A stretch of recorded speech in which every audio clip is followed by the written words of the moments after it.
Hey there.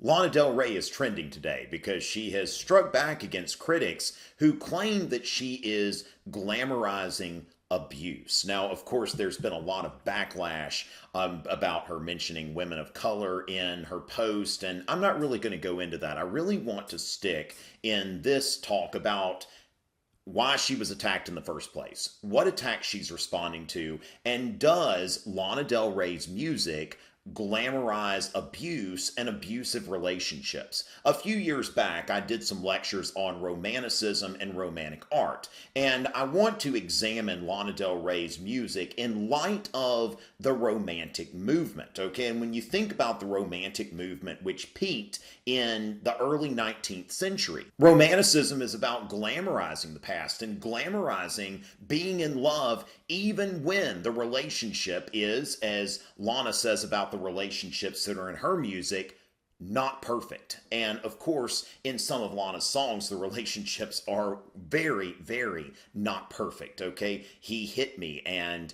it felt like a kiss, okay? It sounds like at first glance, okay, she is glorifying abusive relationships. But when you think about the Romantic movement, that when you think about being in love is beautiful. The relationships you've been in the past, even if there's a tragic element, when you look at them through a romantic lens, those relationships become beautiful. And yes, there are some imperfections, and yes, there may be some sort of abuse, but at the same time, being in love is something that is beautiful. We go back to one of the classic works of romantic literature, Goethe's The Sorrows of Young Werther.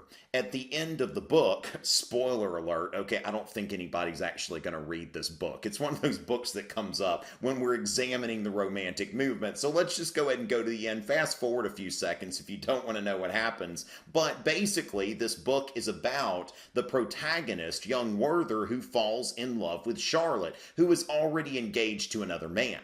And Werther decides that he is so in love that it is painful for him to live, and so painful that it becomes unbearable that he ends up asking Charlotte to send him a couple of pistols because he's going on an adventure. Now, that adventure was to kill himself, to shoot himself in the head. But the thing is, when you read that book, are you thinking, this book glorifies suicide? This book is encouraging people to kill themselves? No, it is just a romantic vision of being in love. And it's something that is relatable, not because people kill themselves, but because people have been in love and people have felt the pain of being in love, and people feel the beauty in that pain. Now, we might say there's no beauty in pain. Well, if you believe that, then you're not coming from a romantic point of view. So here's the thing, that when we look at Lana Del Rey's music through the lens of the Romantic movement, which I think certainly you can look at her lyrics and look at the subjects of her songs and see how she glamorizes not only being in love, but glamorizing the past in general. A lot of her music is very vintage, throwing back to the 1920s and even Norman Rockwell and anything that is coming from the past, and she reimagines it and makes it more beautiful. So when I listen to Lana Del Rey's music, I'm not thinking like, gosh, I want to be in an abusive relationship. Okay, I don't think anybody really thinks that, or at least anybody who understands Lana's music and the perspective that she's coming from. But what I do think is, wow, I want to be in love. Wow, I want to feel things. Wow, I want to feel deep emotions. And wow, there's somebody who understands what it's like to feel emotional pain and to see the beauty in it. And so that's the thing. I really think if somebody is listening to Lana's music and thinks, I want to get in an abusive relationship, or she's encouraging me to be in an abusive relationship, no, okay? But the thing is that a lot of times the relationships in which we are the most passionate, they tend to have an element of the tragic. And so when Lana explores the tragic, she is not advocating abusive relationships. So when she asks, can I just go back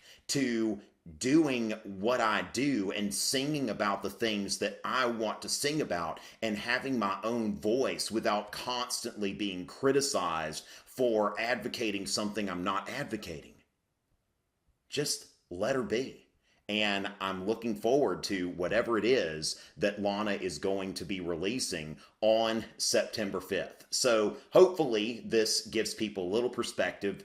Subscribe if you like what you heard here, and check out my lectures about Romanticism if you want to understand this movement a little more, and why just because somebody sings songs about an abusive relationship does not mean that they are advocating or encouraging you to get into an abusive relationship. It's always a pleasure.